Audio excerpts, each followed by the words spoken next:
తోచని పరుగై ప్రవహిస్తూ పోతున్నా.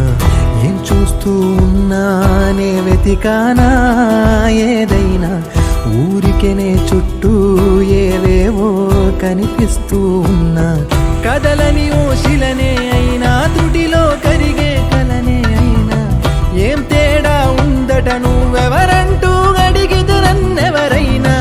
ఇల్లాగే కడదాకా ఓ ప్రశ్నే ఉంటానంటున్నా, ఏదో ఒక బదులైనను చెరబు